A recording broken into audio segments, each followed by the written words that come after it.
Hi friends, ಎಲ್ಲರಿಗೂ ನಮಸ್ಕಾರ. Welcome to my channel. ಇವತ್ತಿನ ವಿಡಿಯೋದಲ್ಲಿ ಹೇರಳೆಕಾಯಿ ಉಪ್ಪಿನಕಾಯಿ ಯಾವ ರೀತಿಯಾಗಿ ಮಾಡೋದು ಅಂತ ತಿಳಿಸ್ಕೊಡ್ತೀನಿ. ಈ ರೀತಿಯಾಗಿ ನೀವು ಒಂದ್ಸರಿ ಟ್ರೈ ಮಾಡಿದ್ರೆ 1 ವರ್ಷ ಬೇಕಾದರೂ ಇಟ್ಟು ತಿನ್ಬೋದು. ತುಂಬ ರುಚಿಯಾಗಿರುತ್ತೆ. ಹಾಗೆಯೇ ಇದನ್ನು ಖಾಲಿ ಹೊಟ್ಟೆಯಲ್ಲಿ ಬೆಳಗ್ಗೆ BP ಇರೋರು ಹಾಗೆ ಪಿತ್ತ ಇರೋರು ತಿಂದರೆ ಬೇಗ ಕಡಿಮೆ ಆಗುತ್ತೆ.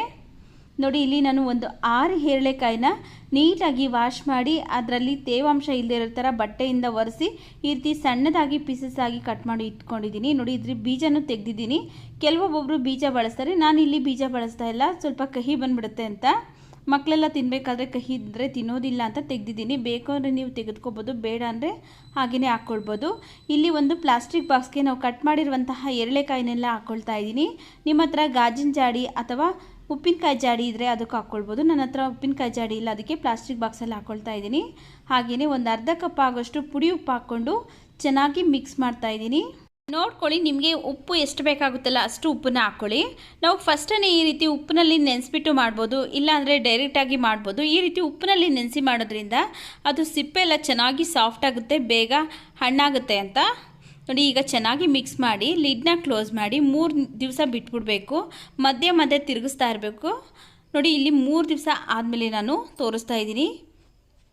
ಚೆನ್ನಾಗಿ ಸಾಫ್ಟಾಗಿ ಆಗಿರುತ್ತೆ. ಯಾವುದೇ ಕಾರಣಕ್ಕೂ ಸ್ಪೂನ್ ಅಥವಾ ಬಾಕ್ಸಲ್ಲಿ ಒಂದು ಸ್ವಲ್ಪನೂ ತೇವಾಂಶ ಇರಬಾರ್ದು. ತೇವಾಂಶ ಇತ್ತು ಅಂದರೆ ಬೇಗ ಹಾಳಾಗಿಬಿಡುತ್ತೆ ಉಪ್ಪಿನಕಾಯಿ. ಅದರಿಂದ ಯಾವುದೇ ಕಾರಣಕ್ಕೂ ಯಾವುದೇ ವಸ್ತುವಲ್ಲೂ ಸಹ ಒಂದು ಸ್ವಲ್ಪನೂ ತೇವಾಂಶ ಇರಬಾರ್ದು.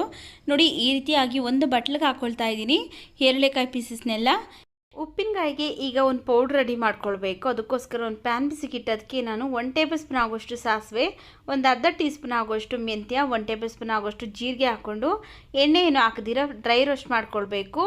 ಇದಕ್ಕೆ ನಾವು ಮೆಂತ್ಯ ಸ್ವಲ್ಪ ಹಾಕ್ಕೊಂಡಿದ್ದೀವಿ, ಯಾಕಂದರೆ ಕಹಿ ಬಂದುಬಿಡುತ್ತೆ. ಅದಕ್ಕೋಸ್ಕರ ಮೆಂತ್ಯ ಒಂದು ಸ್ವಲ್ಪ ಹಾಕ್ಕೊಳ್ಬೇಕು. ನೋಡಿ, ಈ ರೀತಿಯಾಗಿ ಡ್ರೈ ರೋಸ್ಟ್ ಮಾಡಿಕೊಂಡು ಇದನ್ನು ಪೌಡ್ರ್ ಮಾಡ್ಕೊಳ್ತೀನಿ. ನೋಡಿ, ಕಂಪ್ಲೀಟಾಗಿ ತಣ್ಣಗಾದ್ಮೇಲೆ ನಾನು ಈ ರೀತಿ ಪೌಡ್ರ್ ಮಾಡಿ ಪಕ್ಕಕ್ಕೆ ಇಟ್ಕೊಳ್ತಾ ಇದ್ದೀನಿ. ನೋಡಿ, ಫಸ್ಟ್ ನಾವು ಏನು ಉಪ್ಪಲ್ಲಿ ನೆನೆಸಿಟ್ಕೊಂಡಿರುವಂತಹ ಹೇರಳೆಕಾಯಿಗೆ ಈ ಪೌಡ್ರ್ ಮಾಡ್ಕೊಂಡಿರುವಂಥ ಪೌಡ್ರನ್ನೆಲ್ಲ ಸೇರಿಸ್ತಾ ಇದ್ದೀನಿ. ಆನಂತರ ಒಂದು 2 ಗಡ್ಡೆ ಬೆಳ್ಳುಳ್ಳಿನ ಸಿಪ್ಪೆ ತೆಗೆದು ಜಜ್ಜಿಬಿಟ್ಟು ಹಾಕ್ಕೊಳ್ತಾ ಇದ್ದೀನಿ. ಹಾಗೆಯೇ 1/4 ಸ್ಪೂನ್ ಆಗೋಷ್ಟು ಅರಿಶಿನ ಪುಡಿ, ಒಂದು 3 ಟೇಬಲ್ ಸ್ಪೂನ್ ಆಗೋಷ್ಟು ರೆಡ್ ಚಿಲ್ಲಿ ಪೌಡ್ರ್ ಹಾಕ್ಕೊಳ್ತಾ ಇದ್ದೀನಿ. ನೋಡ್ಕೊಳ್ಳಿ, ನಿಮ್ಮ ಖಾರಕ್ಕೆ ತಕ್ಕನಾಗಿ ನೀವು ನೋಡಿಕೊಂಡು ರೆಡ್ ಚಿಲ್ಲಿ ಪೌಡ್ರ್ ಹಾಕ್ಕೊಳ್ಳಿ. ಹಾಗೆಯೇ 1 ಸ್ಪೂನ್ ಬೆಲ್ಲ ಹಾಕ್ಕೊಳ್ತಾ ಇದ್ದೀನಿ. ಬೆಲ್ಲ ಹಾಕೋದ್ರಿಂದ ಟೇಸ್ಟ್ ಚೆನ್ನಾಗಿರುತ್ತೆ. ಬೇಡ ಅನ್ನೋರು ಸ್ಕಿಪ್ ಮಾಡ್ಕೊಳ್ಬೋದು. ಇದು ಬೆಲ್ಲ ಆಪ್ಷನಲ್ ಅಷ್ಟೇ, ಹಾಕ್ಕೊಂಡ್ರೆ ಚೆನ್ನಾಗಿರುತ್ತೆ. ಈಗ ಇವಿಷ್ಟನ್ನು ನಾವು ಚೆನ್ನಾಗಿ ಮಿಕ್ಸ್ ಮಾಡ್ಕೊಳ್ಬೇಕು. ಇದೇ ರೀತಿಯಾಗಿ ನಾವು ನಿಂಬೆಕಾಯಿ ಉಪ್ಪಿನಕಾಯಿನೂ ಸಹ ಇದೇ ಥರನೇ ಮಾಡ್ಕೊಳ್ಬೋದು. ಉಪ್ಪು ನಾವು ಫಸ್ಟೇ ಹಾಕಿ ಹೇರಳೆಕಾಯಿನ ನೆನೆಸಿರೋದ್ರಿಂದ ಈಗ ಉಪ್ಪು ಸೇರಿಸ್ತಾ ಇಲ್ಲ. ನಿಮ್ಗೇನಾದರೂ ಟೇಸ್ಟ್ ನೋಡಿಕೊಂಡು ಹಾಕೊಳ್ಳಿ, ಬೇಕು ಅನಿಸಿದ್ರೆ ಉಪ್ಪನ್ನ ಸೇರಿಸ್ಕೊಳ್ಬೋದು. ನಾನು ಹಾಕಿರುವಂಥ ಉಪ್ಪು ಇದಕ್ಕೆ ಕರೆಕ್ಟಾಗಿ ಇದೆ, ಅದರಿಂದ ನಾನು ಸೇರಿಸ್ತಾ ಇಲ್ಲ. ಮಿಕ್ಸ್ ಮಾಡಿಕೊಂಡು ಪಕ್ಕಕ್ಕೆ ಇಟ್ಕೊಂಡು ಒಗ್ಗರಣೆ ರೆಡಿ ಮಾಡ್ಕೊಳ್ಳೋಣ. ಉಪ್ಪಿನಕಾಯಿಗೆ ಒಂದು ಪ್ಯಾನ್ ಬಿಸಿಗಿಟ್ಟು ಅದಕ್ಕೆ ನಾನು ಒಂದು 3 ಟೇಬಲ್ ಸ್ಪೂನ್ ಆಗೋಷ್ಟು ಎಣ್ಣೆ ಹಾಕ್ಕೊಳ್ತಾ ಇದ್ದೀನಿ. ಹಾಗೆಯೇ ಎಣ್ಣೆ ಚೆನ್ನಾಗಿ ಬಿಸಿ ಆದಮೇಲೆ ಸ್ಟವ್ನ ಆಫ್ ಮಾಡ್ಕೊಂಡ್ಬಿಡಬೇಕು. ಈಗ ಇದಕ್ಕೆ ಒಂದು ಸ್ವಲ್ಪ ಸಾಸಿವೆ ಹಾಕ್ಕೊಳ್ತಾ ಇದ್ದೀನಿ. ಸಾಸಿವೆ ಎಲ್ಲ ಚೆನ್ನಾಗಿ ಸಿಡಿದ ಮೇಲೆ ಈಗ ಇದಕ್ಕೆ ನಾನು ಸ್ವಲ್ಪ ಕರಿಬೇವಿನ ಸೊಪ್ಪು ಹಾಕ್ಕೊಳ್ತಾ ಇದ್ದೀನಿ. ಹಾಗೆಯೇ ಒಂದು 4 ಬ್ಯಾಡಗಿ ಮೆಣಸಿನ್ಕಾಯಿನ ಕಟ್ ಮಾಡಿ ಹಾಕ್ಕೊಳ್ತಾ ಇದ್ದೀನಿ. ಇವಿಷ್ಟನ್ನು ಈಗ ನಾವು ಚೆನ್ನಾಗಿ ಮಿಕ್ಸ್ ಮಾಡಿಬಿಟ್ಟು ಇದು ಕಂಪ್ಲೀಟಾಗಿ ತಣ್ಣಗಾಗಿಬಿಟ್ಬಿಡಬೇಕು. ಎಣ್ಣೆ ಹಾಗೆ ಇದೆಲ್ಲನೂ ಕಂಪ್ಲೀಟಾಗಿ ತಣ್ಣಗಾಗಿಬಿಡಬೇಕು. ಬಿಸಿ ಬಿಸಿ ಉಪ್ಪಿನಕಾಯಿಗೆ ಸೇರಿಸಬಾರ್ದು, ಬೇಗ ಕೆಟ್ಟೋಗ್ಬಿಡುತ್ತೆ ಬಿಸಿ ಹಾಕೋದ್ರಿಂದ.